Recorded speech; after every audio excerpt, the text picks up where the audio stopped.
In this episode of The Tech John, we discuss social media as we know it being over. While we may not be able to find great deals on Amazon Prime Day, the Milwaukee police straight tripping when it comes to facial recognition. And should folks like us be on Substack? We've got all this and more for you in episode 175 of The Tech John from Columbus, Ohio. I'm your host, Robb Dunewood. And coming out of Philly, it's your girl Tech Life Steph. And out of Atlanta, this is Terrance Gaines, a.k.a. Brother Tech, a.k.a. Progressive lenses suck. I got a new pair of glasses, and the guy, the optometrist, is it optometrist? That's another word. Ophthalmologist. Yes, is the the other ophthalmologist suggested I need progressives because one eye is doing this and one eye is doing that.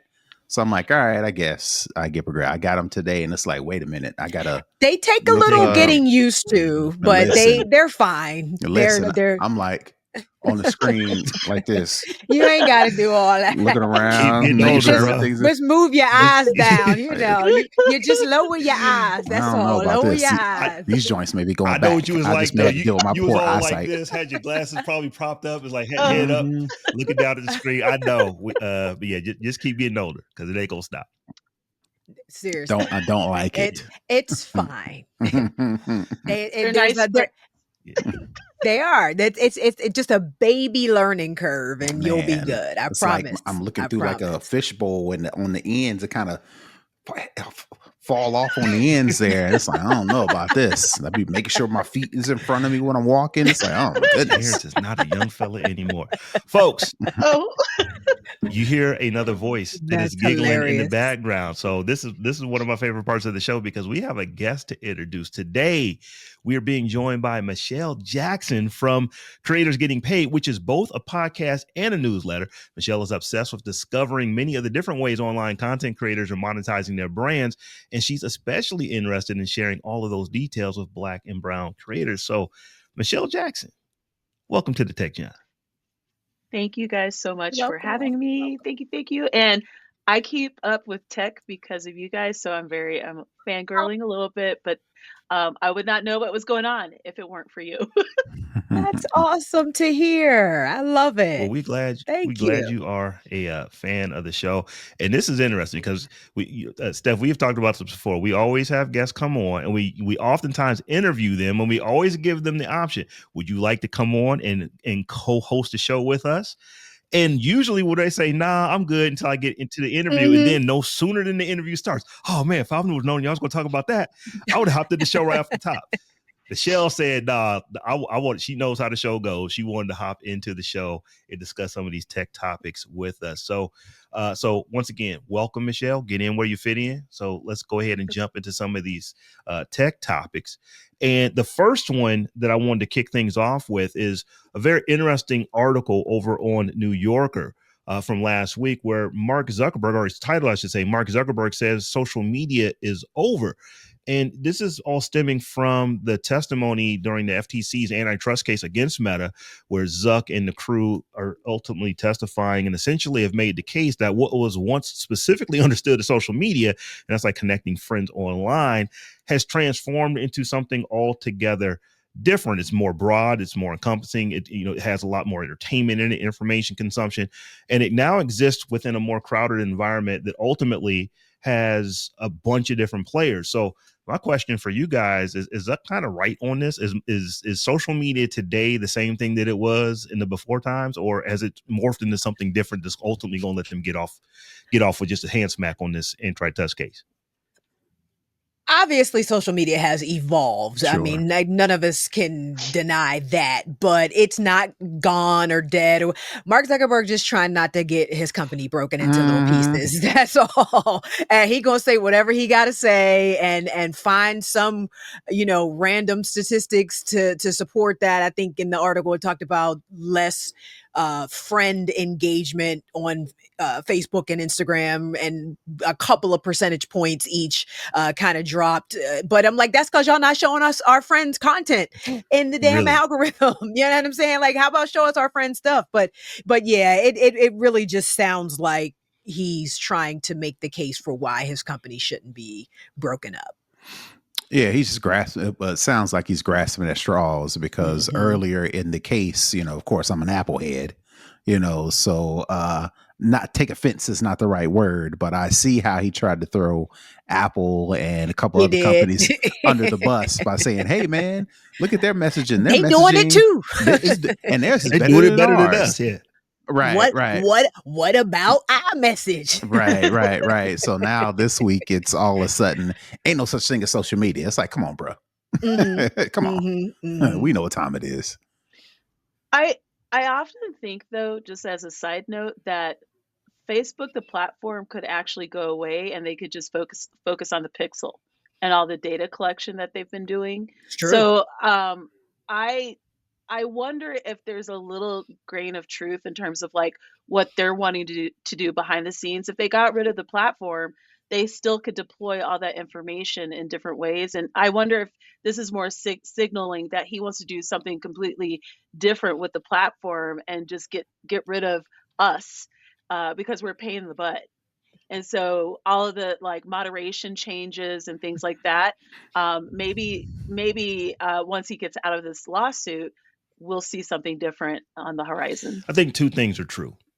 It is true that when this case was brought, that Meta was absolutely trying to dominate social media as we knew it back then. They wanted to have everybody in Facebook. And if you're not going to be in Facebook, we want you on Instagram. If you're not on Instagram, we want you messaging in WhatsApp. And we want you using our stuff. And we're going to do all that stuff with the Facebook tracking pixel and all those things. They were always about that.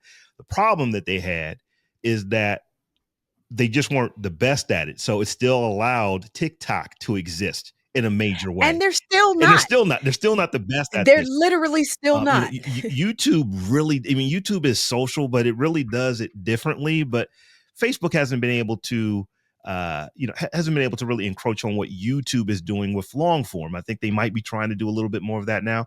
So the first thing that is true is that, yes, they probably were trying to be a monopoly. They just weren't effective at it. And here's the other thing that is true. These cases take so daggone long that when they got sued, they were trying to do this. And now the market fundamentally has changed. The social media market is very different than what it was when this case was initially brought. It just took so long to get to the point to where they are actually trying it and bringing witnesses and having all these conversations that it really does look different. So as I said, I believe two things are true. Yes, they were trying to be a monopoly, just weren't readily effective at it. And two, social media has significantly changed since this case was brought.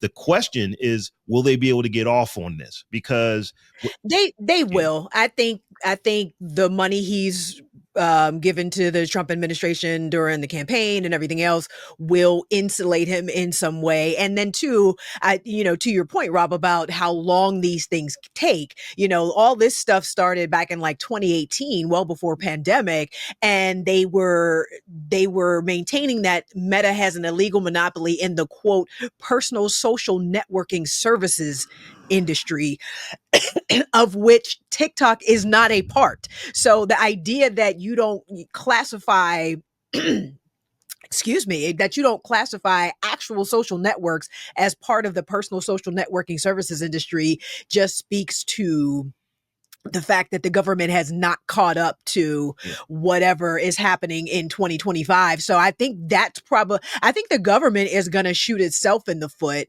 by delaying this for so long. And all of the language that it's using is going to be so outdated that Meta's lawyers are going to be able to poke holes in all of it. Agreed. Yeah. So Meta, you probably go get off. And this is one where, regardless of whether they paid all the money they needed to pay to be in a good situation with the current administration, I think this is probably what they're probably going to get off anyway, because they're being sued back then for something where the company looks so much different today. So we will definitely keep our tabs on this one. I didn't put this in the notes, but a side note is that we know that Google is going through it as well as far as antitrust. The FTC is suing everybody. And one thing that is different is that this second antitrust trial that Google is going through right now, which is for their search and stuff like that, the remedy is coming on May 2nd. So they're not waiting a long time at all. They really didn't wait a long time after the case they lost back in August last year. because that remedy actually started, I believe, last week. But the remedy for this case, they literally just are now wrapping up, starts on the 2nd. So the government might be, they might be, getting hip to, maybe if we don't wait so long, we might be able to actually win some of these cases and get some money out of these companies, or at least foster some change in how the companies do their operation. So, Brother Tech, this next story is one you stuck in here. Tell us why we may not able, or why we might, I can't even get the words out. Tell us why we may not be able to get really good deals on Amazon Prime Day going forward. Well, too long did not read. These creators, these entrepreneurs, these drop shippers, whomever, may not have enough inventory to actually either A, get through Prime Day, or B, have enough available for their regular customers post Prime Day. And that reason is because they gotta bury the lead here. It's tariffs. Class, right? Let's say it together. Right. Right. And basically what these a lot of these merchants, these smaller merchants, are saying is, look, I don't know if I'm gonna have the inventory flat out. I don't know what's going on with these tariffs. So I'm already razor thin on the budgets and razor thin on trying to project. So I already spent all the money to get all the inventory now. I don't want to blow it on one day and then not have no inventory for, whatever, because they don't know what's going on. So it's like, all right, well, I can't, as a company, they're saying, I don't know if I can give you the services that I'm charging you for. So instead of taking all your money and being like, oh, well, my bad, we're out of stock.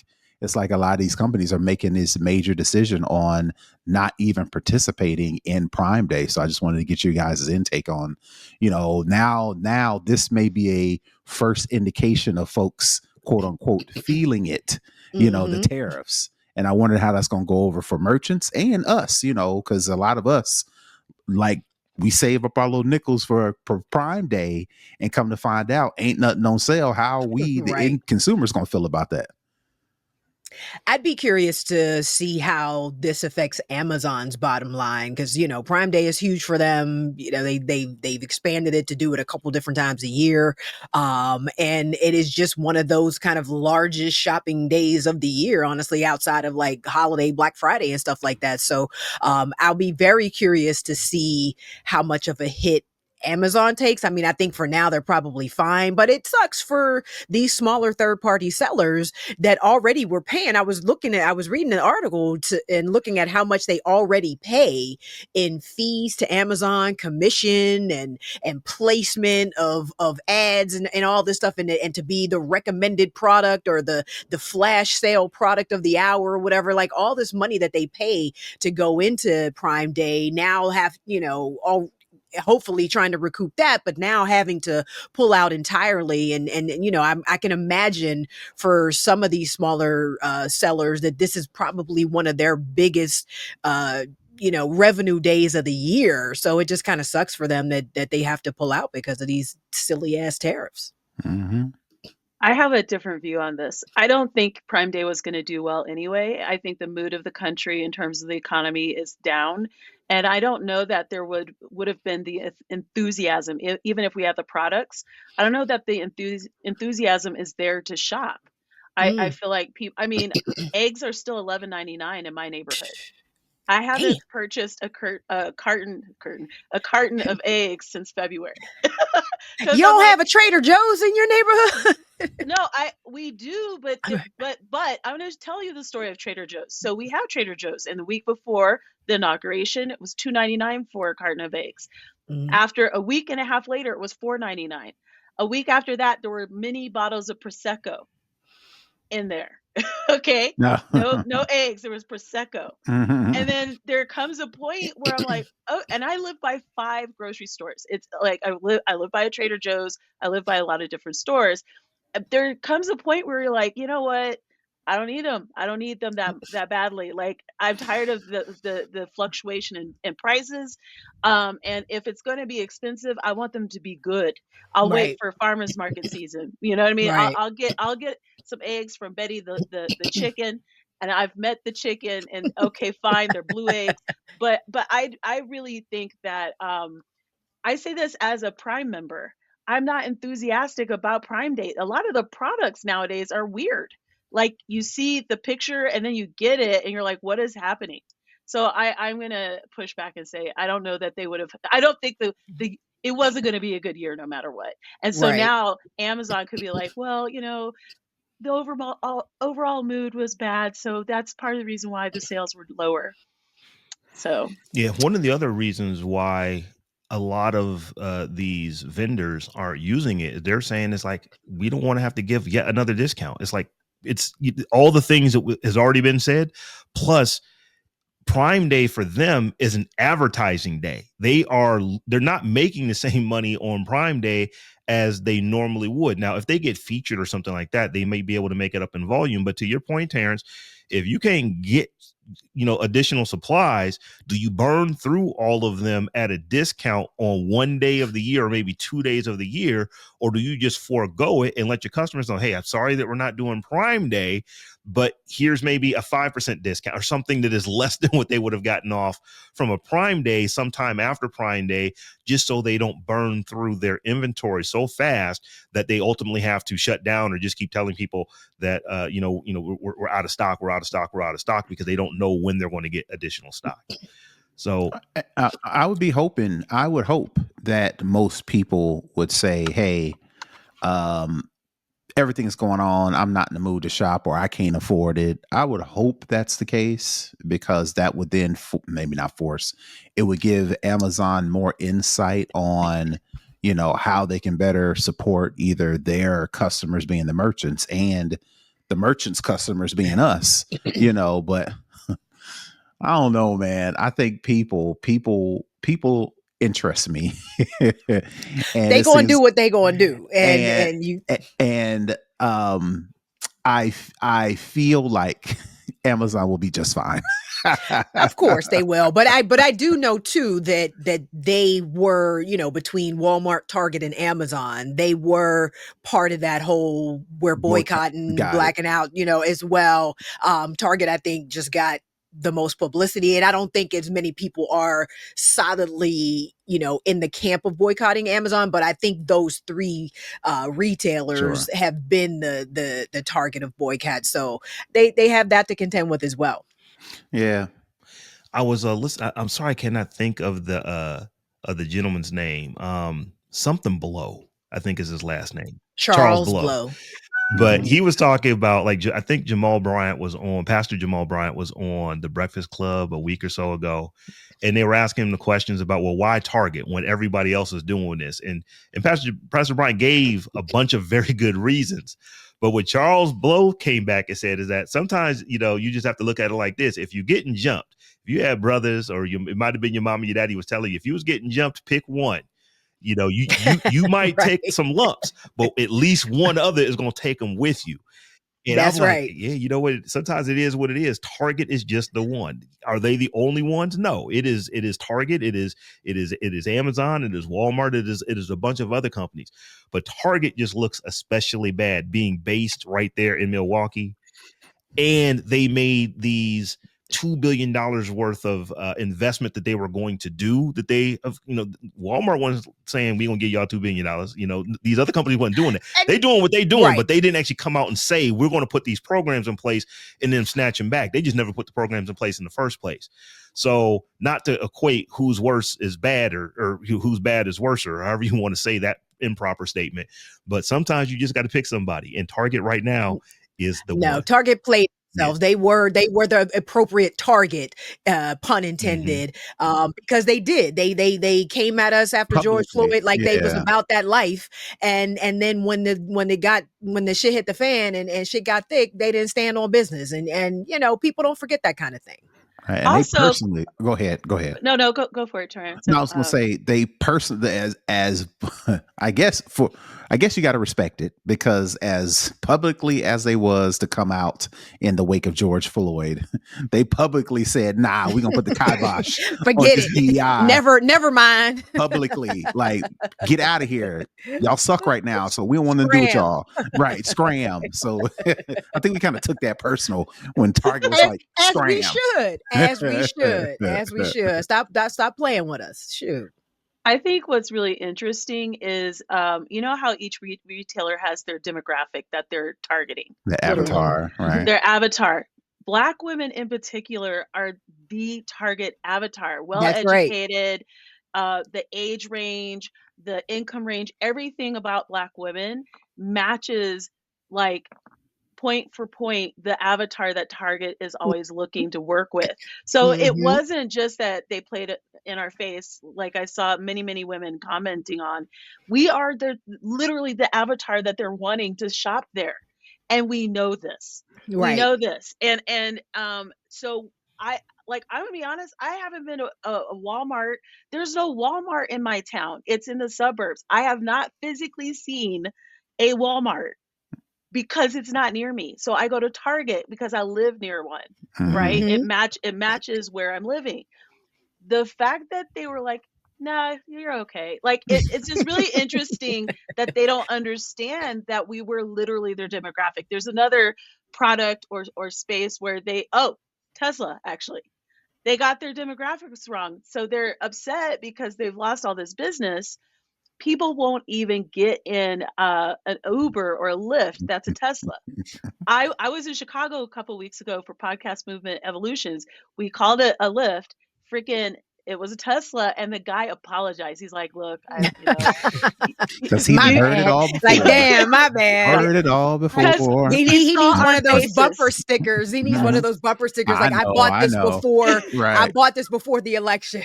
Like, And then don't we hate took me. a bus back. Okay, like we were just like, "We're good." Like he's like, "You can I cuss at know. me. It's fine." So it's just really interesting how um, racism or I just do you Just think we don't have bias. money, Yeah. bias, whatever it is, it's very interesting because it's really blown up in their faces. So And the thing that I think gets me the most is how racism trumps capitalism Mhm. in America. Mhm. Like, how, Sway? Like wild. that Yeah. this country was literally founded on it. We are a capitalist society, a proud capitalist society, and you will even let racism trump your bag?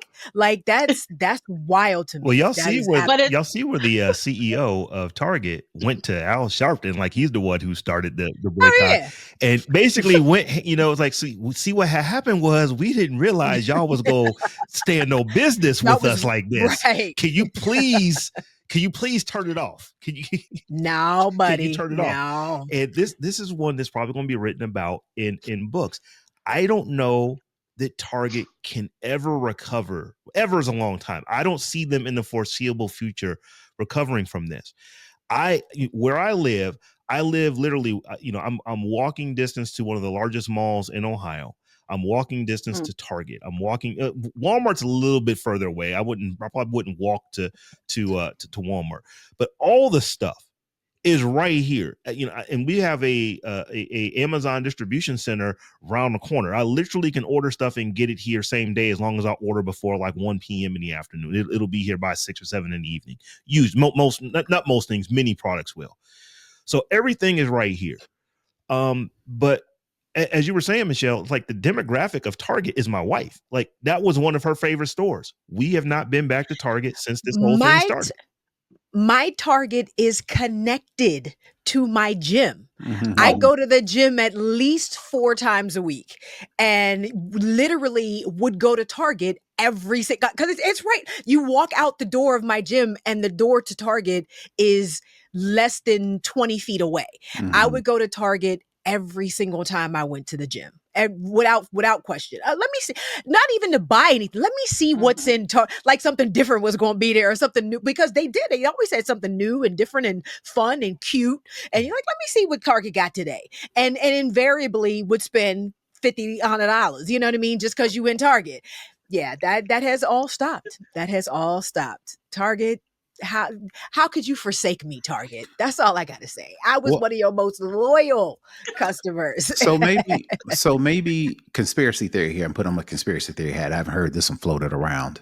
Maybe the big box retailers, the big parent companies, maybe they influenced Target to get them black companies off their shelves, because what happened was we started doing FUBU for us, by us, and we would make all these hair care, natural hair care products for Black women. And Target was like, ooh, they're going to bring in some new money. So they said, yes, Black women, we stand with Black women. All these Black products, you know, like you said, directed to, marketed towards Black women. The big box retailers was like, hey, man, we need to get some of that money. So the first thing they tried was to create a sister line, right? So you see with the little mocha color bottles now, you know, and then they got with shea butter and with cocoa butter, all the tags that Black women get. But y'all Black women was still shopping at the Black owned brands at Target. So the big box was like, all right, plan A didn't work. We tried to co-opt it. It didn't work. So then they tried to outright buy them. So they bought a bunch of brands. You know, you think of Carol's Daughter. You think of Shea Moisture. You think of Bevel. That was one of the companies I was using. You know, they all got acquired, but the sisters was still buying Black owned, Strike two. All right, what's option 3? Nuclear war. We are about to pressure Target to get them companies off the shelves so we can put our big box retailer, put our Black angled products, so the Black woman ain't got no other choice but to buy from us. And the Black woman was like, nope, we just ain't buying from Target. So we Target's just going like, straight to the website. Yeah. and that was the other part I was going to say. I think what people are doing is they're going to the manufacturer's website. That's I started doing that more. Instead of getting it from the big box, get it shipped like Best Buy, for example. I'm like, you know what? Let me go on their website. And I think that's what a lot of people are doing as well. And Target's like, dang it. And there's still Ulta to contend with. Like Ulta is still on the nice list. You know, and I would expect to see maybe a lot of these products migrate over to Ulta shelves. And Ulta is pulling out of Target actually because of all of this, which I thought was very interesting as well, because I was very happy to see that little mini Ulta sub store in a store. And they're going to be pulling that out too. Ulta's like, I ain't playing with y'all. Y'all ain't about to mess up our bag because y'all don't want to act right. It could be a little bit of that. But if they would have been looking at the numbers, they would have seen that, wait, they're not going to stop going to Target and then come to us. If they stop going to Target, they will just go directly to the website, because that is what is overwhelmingly happening. You can go and get this, not all the stuff. Some of the stuff was Target exclusive, but you can still go get stuff that was at Target from some of these Black vendors directly from their website. The other thing too, this just shows you how insane racism is. There is a president who basically said, we are not rocking with DEI anymore. Give me $1 million for my inauguration. Stop doing DEI stuff, and then I'm going to be cool. And they didn't calculate, but all the Black folks, not all, many of the Black folks will never shop with you again. And it's like you was trying to serve the wrong person. And here's the thing about this. That lets me know that everything that Target was doing was absolutely performative, because the companies that were really about it, when you think about are still standing on it. They're still standing on it. They're still it's like, nah, we know how we make money, so we are going to continue to do DEI in every legal way that we possibly can, because we do not want to spurn the people who are making us able to pay people, well above a living wage. You can make good money working at Costco. There are people that I've seen in Costco that have been working there for 10, 12 years since the Costco's been there. It's the same folks working there. And why are they working there? Those are good jobs. They're very good jobs, and they treat their people, fairly well, comparatively speaking to everything else. So I think that, one of the things for Target is that, well, when you do performative stuff, it comes back to bite you when it doesn't go the way you think it was going to go. But it's weird to me that they got this so wrong only because they have data. 2025, the amount of data that they have on who their clients are, how often they're shopping, the age, the number of items per spend, like it doesn't even make sense that they got it this wrong. The racism trumped the capitalism. It's crazy. That's what I'm saying. The other thing I would say is this: the fact that it's women that they didn't even, it's Target. It's always women. Why are you talking to Al Sharpton? He has That nothing to part. do with That what part. we're doing. He's a grown older man who has nothing to do with why I, as a young Gen X, am shopping there. Like none of it makes sense. They're not even Mm-mm. trying, and They're not even trying. that's why I've looked through threads. I'm only on threads now. The number of comments where people are like, I am never going back. And people have saved so much money. Yeah. They have changed Look at they've that. changed their systems, their Yep. logistics around how they're getting things. It's gonna cost so much more money for Target to try to reacquire this clientele. They know it, which is why they're trying to beg us to come back. And we're Mm-hmm. like, sorry, we're Nah, gone. we're good. We're good.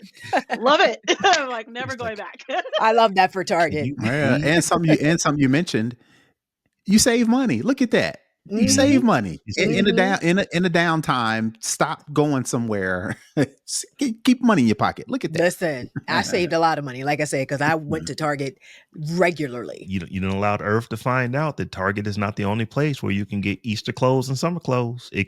Those things can be acquired through other means, and Target is showing up finding out.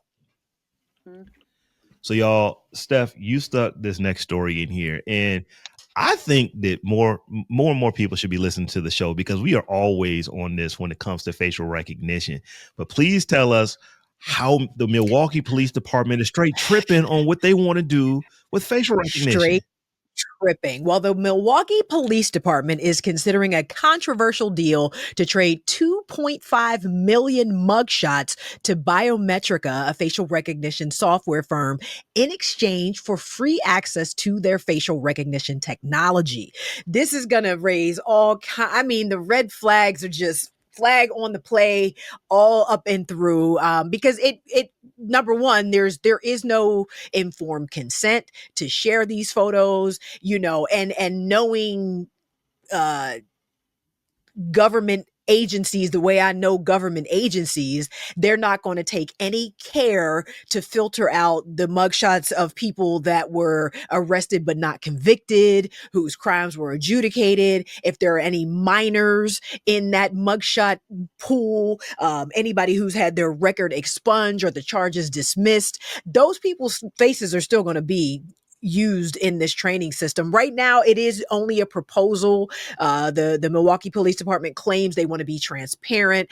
I think they should put this to a vote. I don't know if it's going to be on a ballot in some upcoming election in that city, but it definitely should be. But it's just bad all around because you're not going to give those people informed consent to agree to use their mugshots for that training and for the purposes of facial recognition that don't work good. No way. You know what I mean?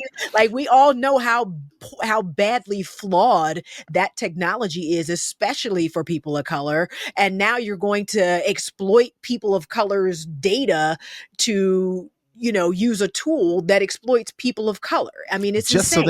so they can use the tool for free, right? Right. So I just want to read this part. With this deal, the department will receive 2 free search licenses from Biometrica, a software firm that already works with law enforcement agencies in the United States, in exchange for mugshots and jail records spanning decades. So they're going to potentially try to get decades worth of criminal data. And Milwaukee police is like, we just want to use the service for free. Right. Like you willing to violate the privacy of literally millions of people. Some coupons. For the hookup. To get the hookup, basically. Like, come on, man. Like y'all should know better. And beyond just the mugshot, I'm sure there's going to be other personally identifying data, included in because they gonna hand over, the tapes basically with all of that stuff. There ain't nobody going through parsing, trying to pull out just the one thing, to anonymize the data. They're not going to do that. They're not going to clean that data. Yeah, they're not going to clean that data in any way, shape, or form.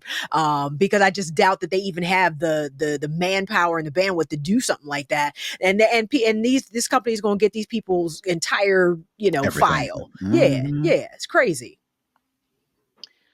I can't comment on this because I'll have to put my tinfoil hat on, and you guys aren't ready for. I just I think about Palantir Technologies and other companies where I just feel like the future is now, and we're definitely in a time where we as citizens, not consumers, as citizens of the United States, really have to be so aware of what's going on, but not just in the US. It's like, how are they sharing these technologies in other places? If we don't want to have them taking pictures of our face at the airport, then we get to, like, maybe we go to Asia and we go to China and they do it anyway because that's just how Mhm. it's going to be. So in general, I'm just always low key skeeved out and freaked out about the potential to use technology in ways that a lot of people lack imagination for. But I've watched so many dystopian futuristic sci-fi shows and read enough Lots of books that, Mr. Robot. yeah, like my mind just goes left. So I have to like dial it in, or else it goes crazy. So here is the thing on this, that people may not be hip to.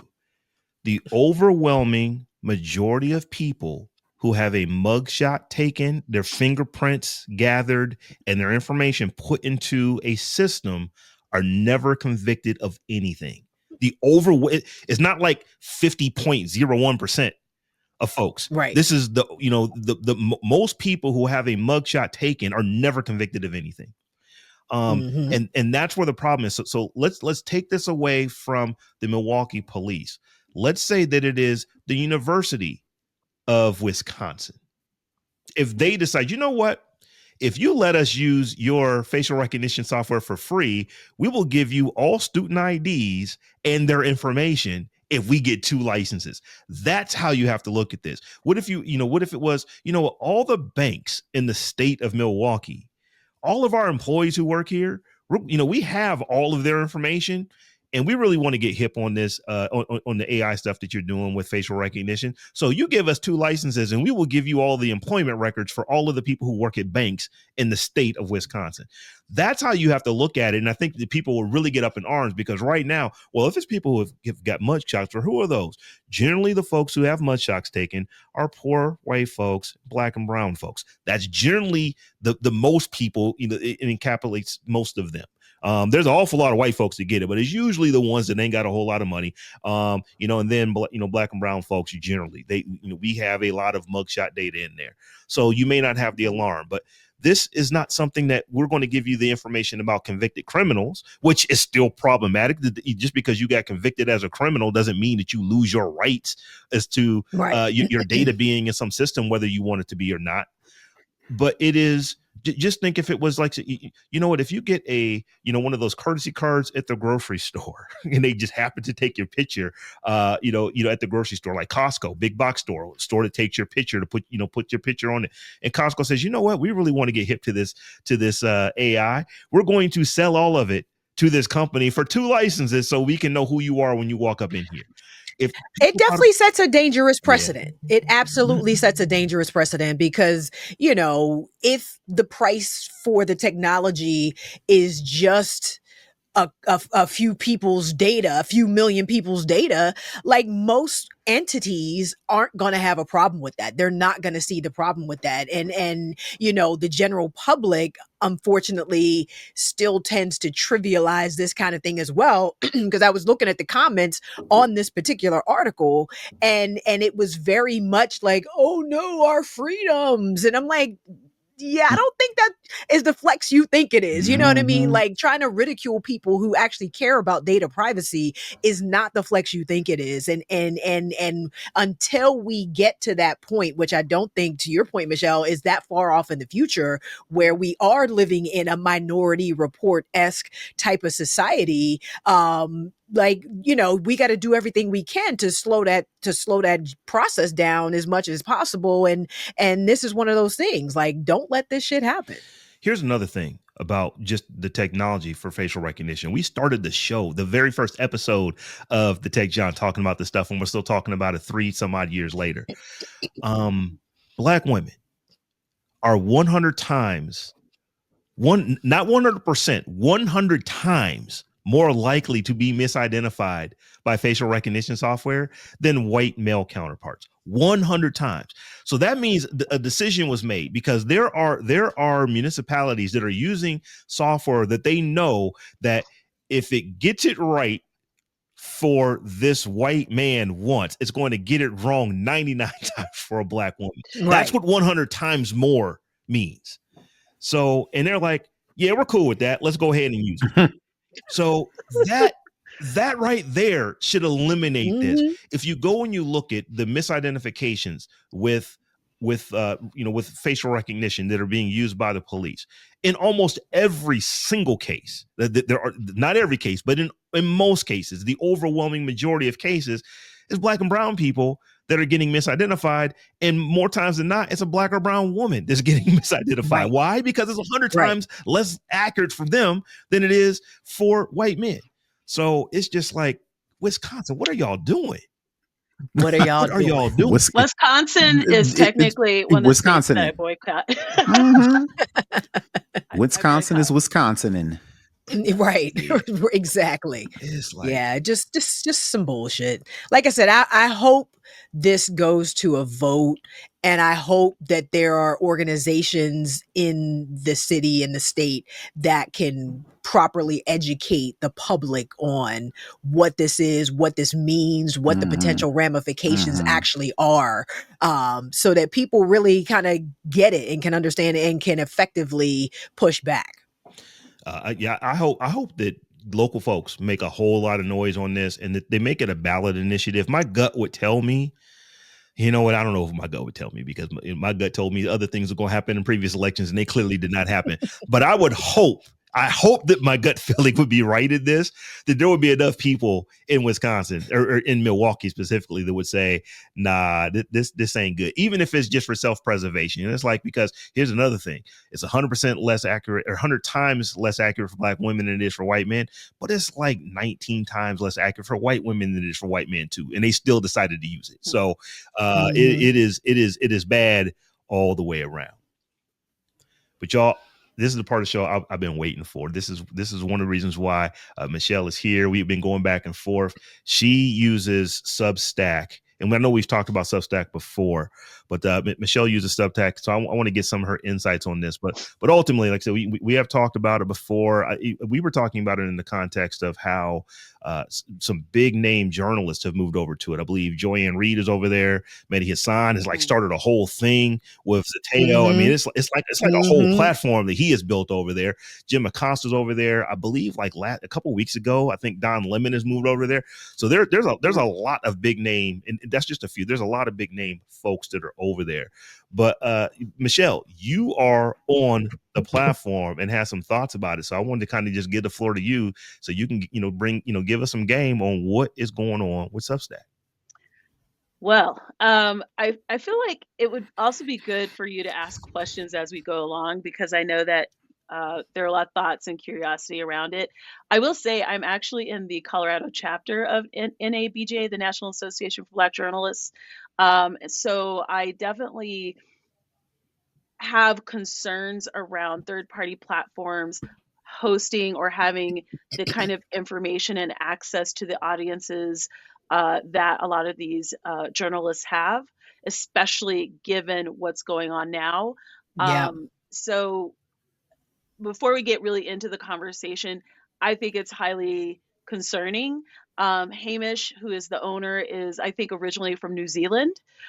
So I'm very curious to see how his not being from here influences the moves or the concern or the care that he would have in order to protect some of these voices. I also do you see evidence of that, or is that just on your wish list? That's on my list. I'm curious to see what he's going to do, because sooner rather than later, especially as we go into election season, the gloves are going to come off. And so I think he's going to start getting pressure from our administration. So I'm just really curious to see what's going to happen with that. I'm also concerned that I worry that these journalists in particular are not downloading their file, their CSV file, which is all the people who subscribe to their list, like as just a regular way to manage their list building and the information that they're collecting. So there's a way, the big draw with Substack is that you're building community, you're building lists specifically, and you have the ability to download those lists periodically or daily or however you want to do that. And I hope that they're hearing that they should be doing that in the event that stuff goes left, right? And I don't know that they are or aren't, but I really worry that they aren't. Because, for example, when Joy Reid was fired from her job, it was like within a week or so, maybe 3, she ended up on Substack. I don't know that there was enough time to educate her on all the things that she should do to make sure that she can carry that audience somewhere else in the event something goes wrong. And I'm going to assume it will. So. Yeah, well, I would assume people like Joy Reid have people, producers, somebody, assistants, somebody who hopefully would be doing that for her. So I can not give her a pass is not the right word.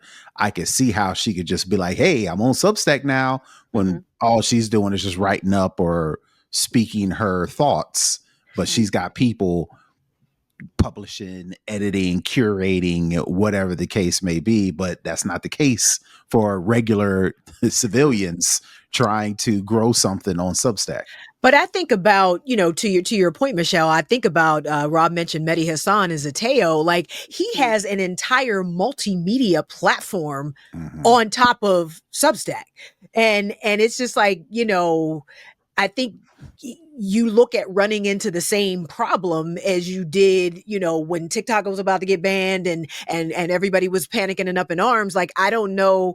It does concern me for him to be, or anybody to be, so single threaded with a platform, so tied to a platform, even if it's a platform you're monetizing, to be so singularly threaded and tied to this platform. To your point, if the platform starts getting pressure to moderate or silence voices or kick people off, like it's gonna be a challenge to move all those people to somewhere else. I mean, he's a big enough personality that folks will probably follow him wherever he goes, but why would you want to have to keep reinventing the wheel every single time you have to move to a different platform? I actually want to bring up a story. So there is a woman whose name I've just forgotten, of course, as we talk about this. She runs a huge project called Contrarian Thinking. Have you guys heard of that? I think it's really huge in the personal finance space, which is where my other project is. Cody Sanchez. And basically what happened, she was building on Substack, and I think she hit about 50,000 subscribers, or it was just a really large project, and she was speaking glowingly about it. And then one day she tried to log in and she couldn't. And so, yes, I can assume that Joy Reid has these like support, like folks around her, but I don't know that like list hygiene and like those things. I just assume nothing. I assume the worst. And so Cody has built this massive project at this point now. She got so burned. She's like, how come, first of all, I don't understand what happened to get me kicked off the platform.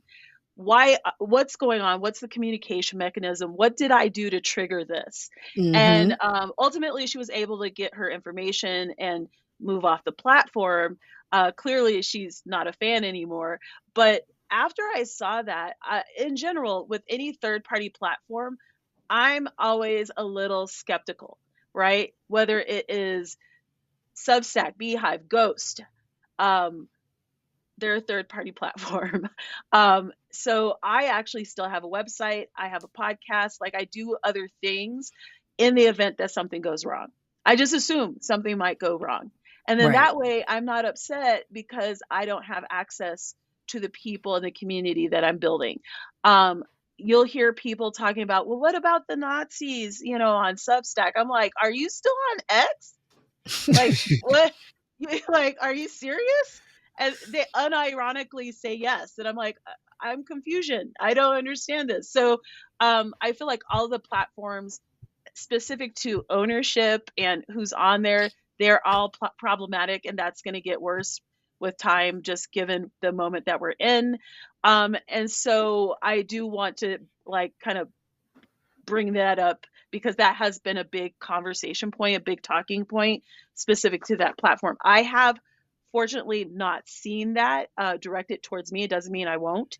I just haven't at this point seen that happen where someone's engaged with me where I'm like, holy crap, like what's going on? But of course, it will probably happen.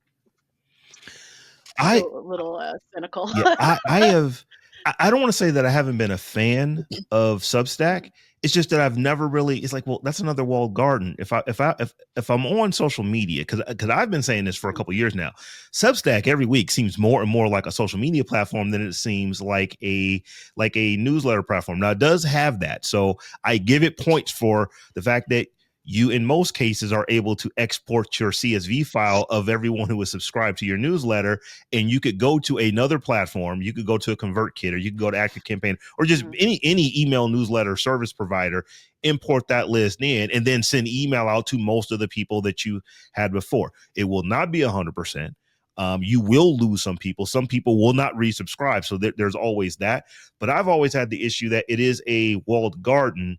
Therefore, well, if I want to get off social media and go to a walled garden, what was the point of getting off the social media platform in the first place? And now that it looks like a social media platform, does it really make any sense at all?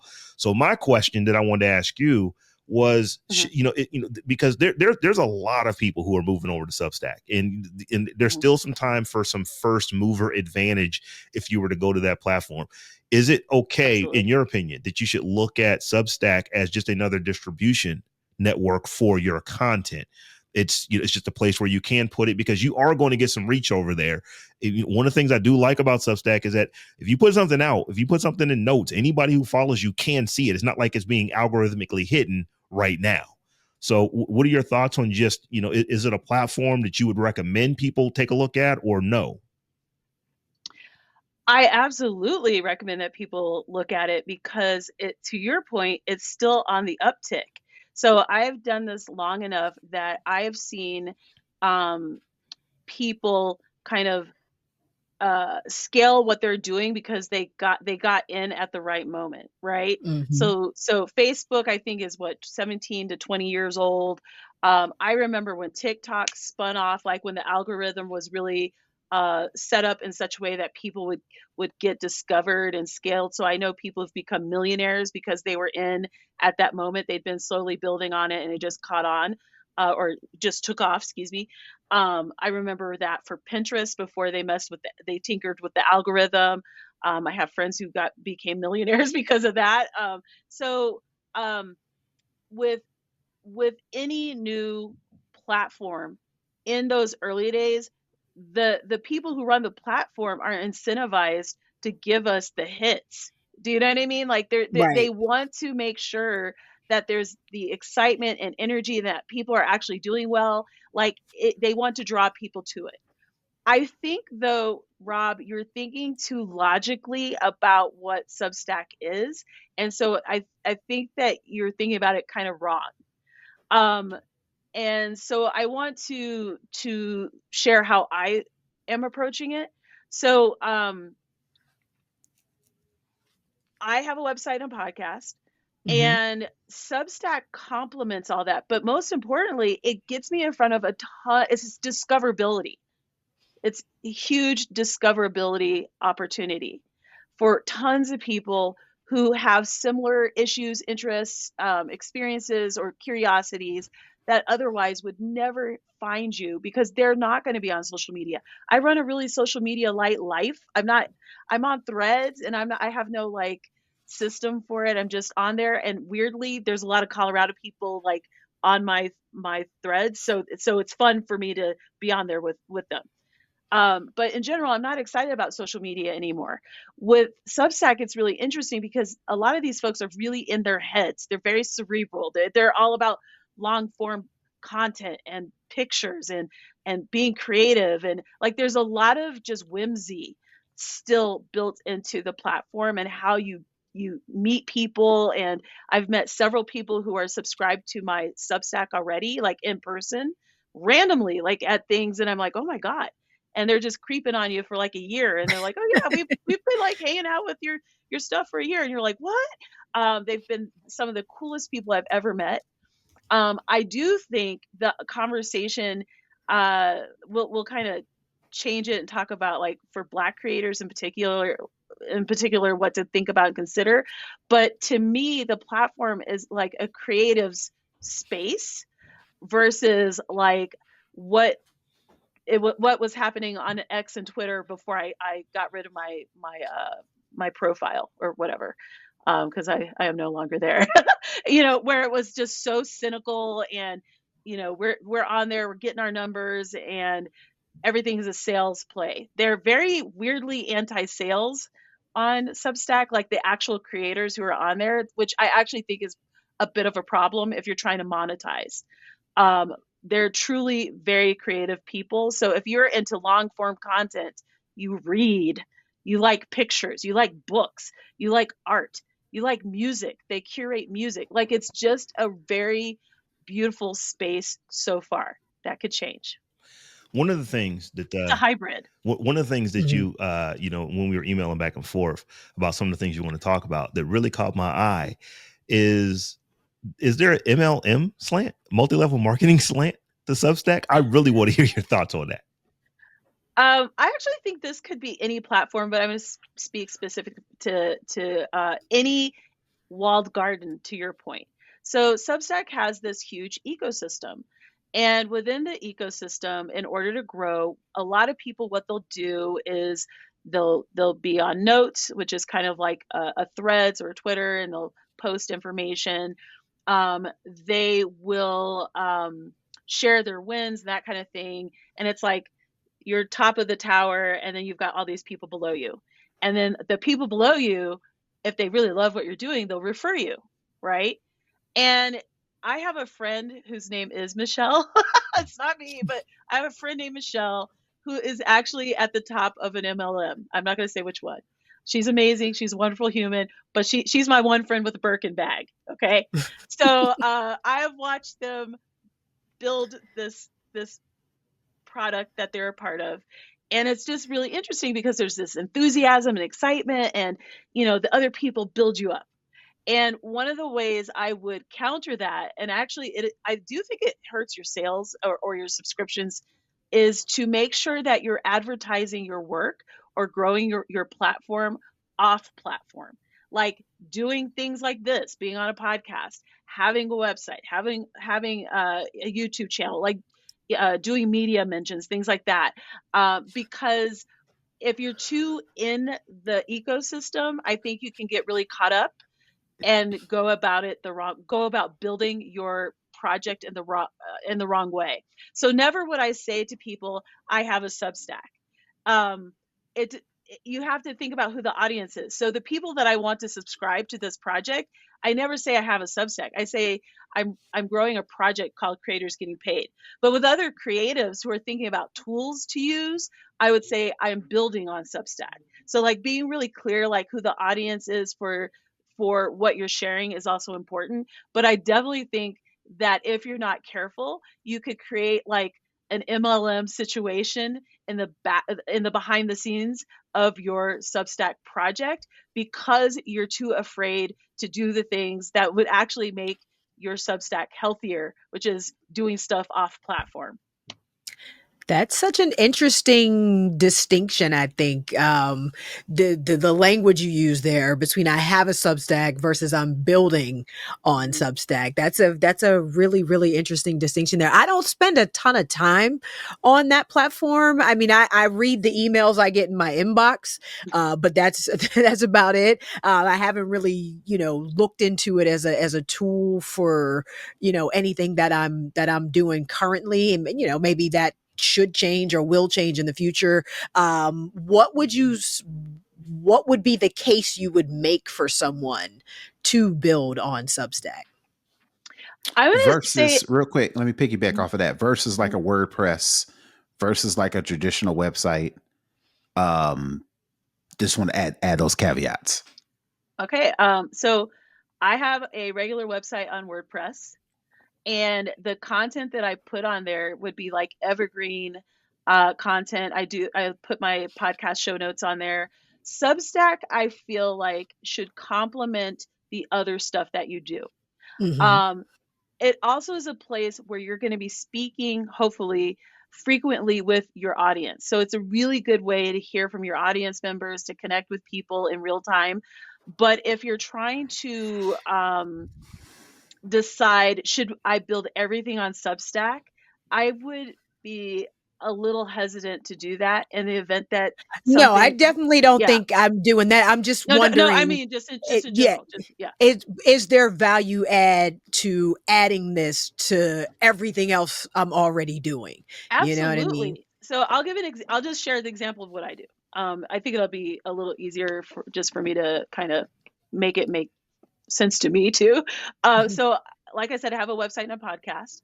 This Substack is kind of, I tier my content. So say for example, I have a guest.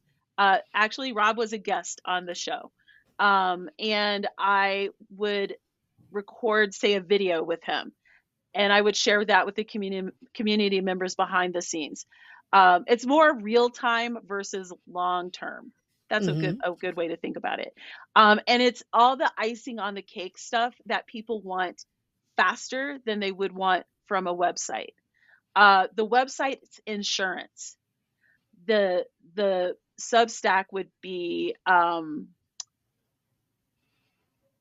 would I think? Website's definitely insurance. The Substack would just be the icing on the cake. That might be a good way to put it.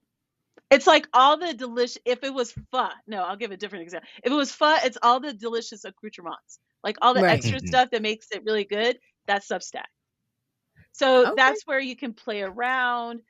People curate music lists, like any kind of creative way of thinking that they want to explore in front of actual people. That's Substack. So I have a personal finance project that's my oldest project that I've worked on for a long time. And if I'm looking to find a whole bunch of people worried about money or thinking about money or curious about policy or whatever, Substack's a great place for that because it's like 30, 40 million people. I don't even know how many million people they have. They have tons of people there, right? I assume that many of them care about money. And so it's a great way to attract people to a project who otherwise would never have heard of you, because maybe they don't know the other people that you're in community with in your regular spaces. So part of why I started using Substack, was that I felt like I tapped out with building in front of the people that I knew. And so I Okay. wanted just a huge ecosystem of people I didn't know who might be interested in similar things, who would resonate with what I was So doing. when you say you tapped out a building in front of people you knew, are you talking about on other social platforms No, versus building on with Substack? other people I knew. So like, Okay. you know how, say, all the travel content girlies are building and collaborating together. It's like you can only do that so often, right? Right. There's a point where everyone's seeing everybody else. And so I Right. wanted to meet new people. I wanted new people to collaborate with. I wanted new people to learn their stories. And I've been in the space long enough that I was like, I'm not going to meet them where I'm at. Like that's not, it's just not happening anymore.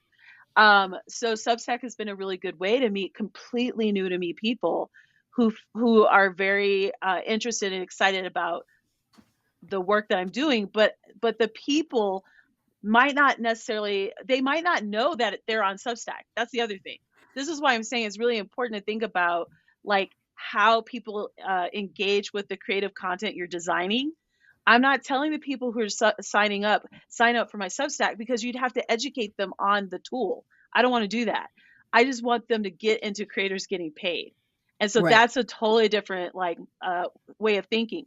Most Right. people on Substack are thinking about it wrong, I think, and I think it makes it difficult for them to make decisions like, how do we monetize? If they're thinking about paywall, whether or not to charge or whatever, it's going to be really difficult for them to say, yes, I'm going to do that, because the only people they're attracting are people who probably won't pay for their newsletter anyway, right? Because they're trying to build their thing. So you have to get people off the platform who actually are entertained, inspired or educated by the thing you're building, but they don't need to know that it's on the platform. So for you, I think it would be amazing to have a Black woman talking about tech on Substack. I've seen no one doing it. And so the other part of Substack is there's a huge opportunity. And in my view, Black and brown creators on the platform are way under optimizing the platform. So myself, Angela Hollowell, and Corey Gums from the Black Podcasters Association, Angela does Please Hustle Responsibly. We started, I kind of like pushed it with them. I was like, guys, come on, let's do this. We do a weekly, we're talking about it now, it's probably going to be weekly live stream where we talk about different issues around building an online brand. You guys have cornered it for tech, right?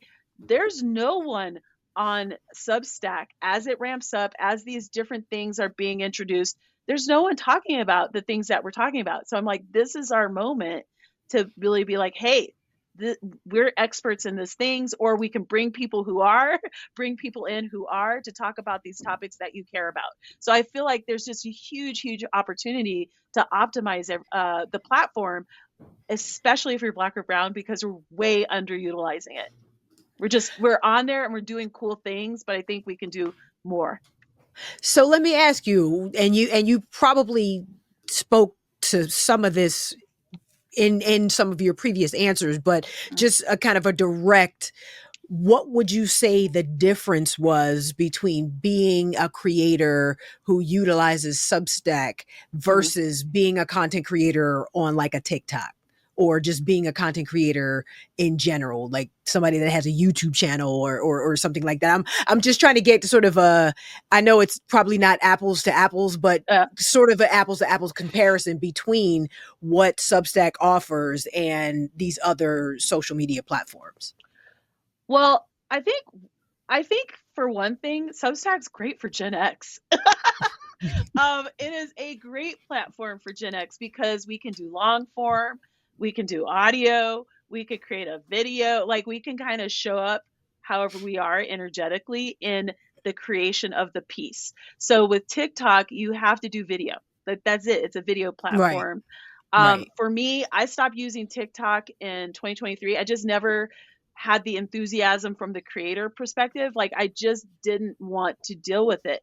I also was really turned off by how the algorithm suppresses Black content. I just was like, why am I here if I know that the stuff I want to talk about will ultimately be suppressed? Like, why am I doing this? Right. And I don't even have access to the people who are signing up. From a user perspective, TikTok in particular, I enjoyed it until one day I was like, I don't enjoy this because they served up so much content. I couldn't remember the creators that I loved because they kept serving so many people and their stupid handles were so confusing.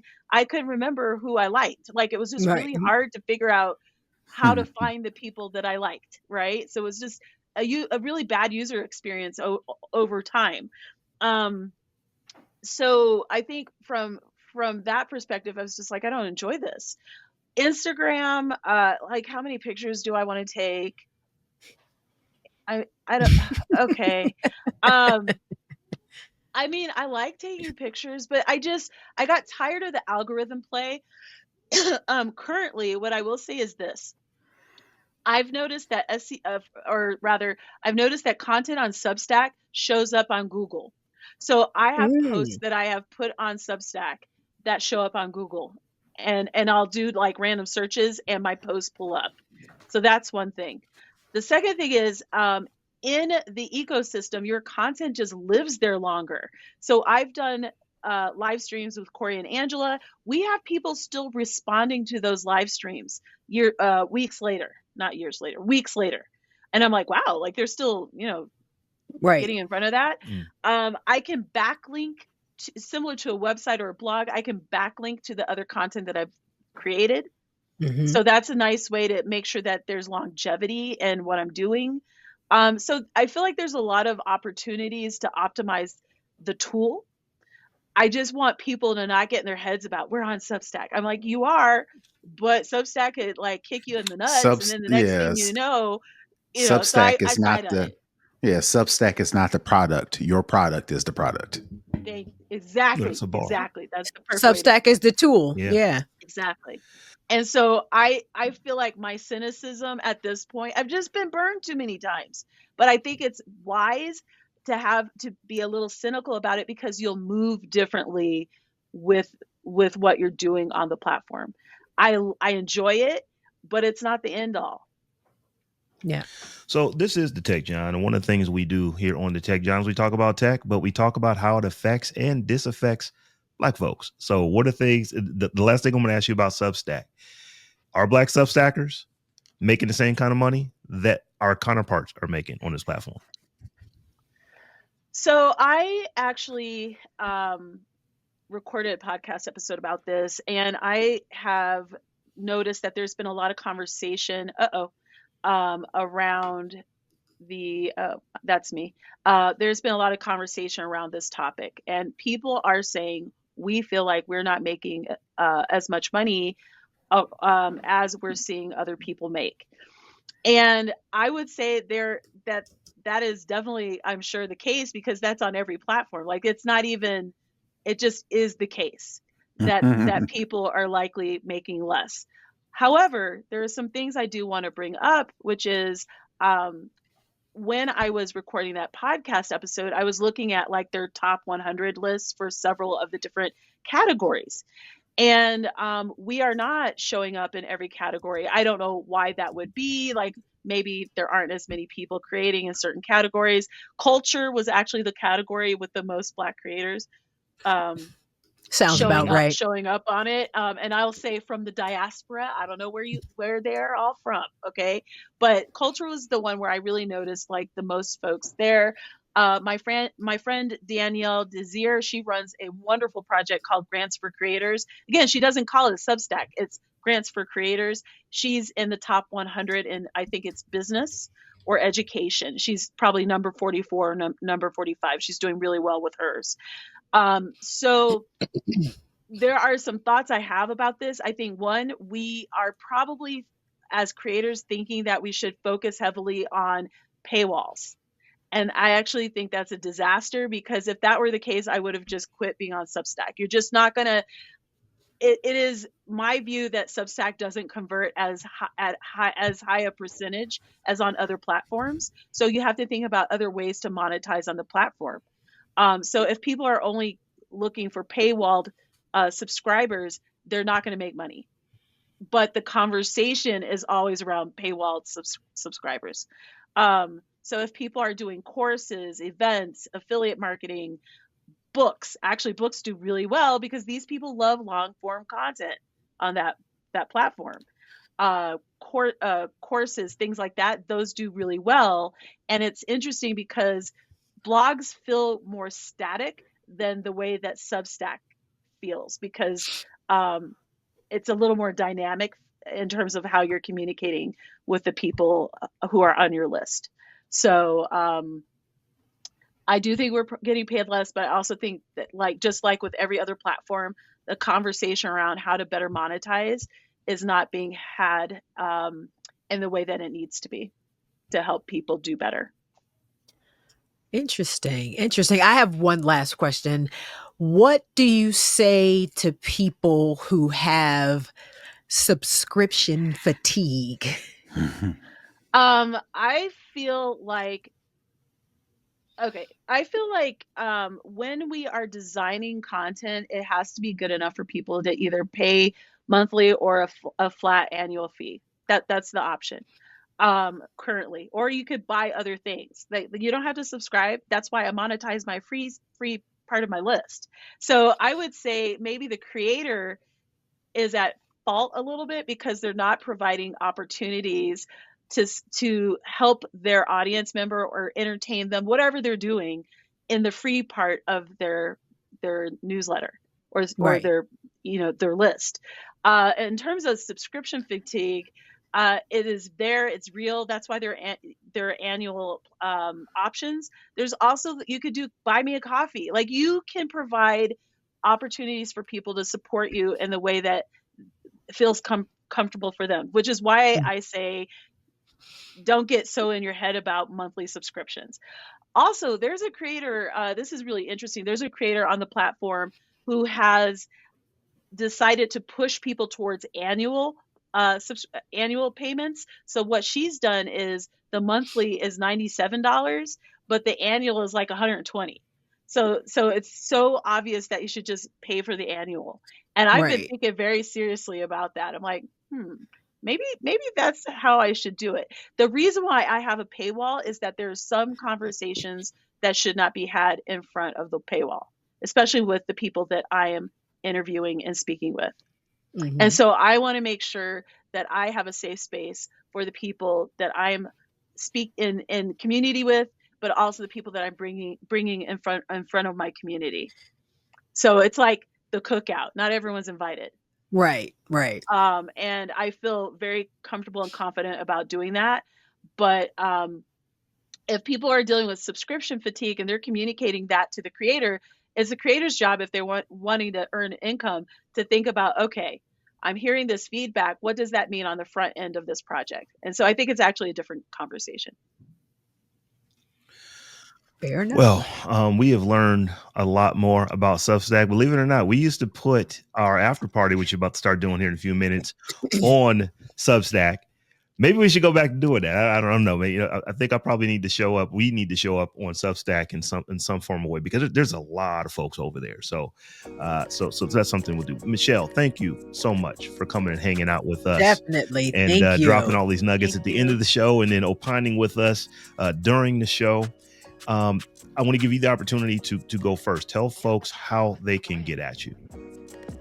First, thank you guys so much for having me. I know that you don't have a lot of guests often, so I really appreciate the time to be in front of your audience and to be in community with you. You can find me again at Creators Getting Paid, creatorsgettingpaid.com/newsletter.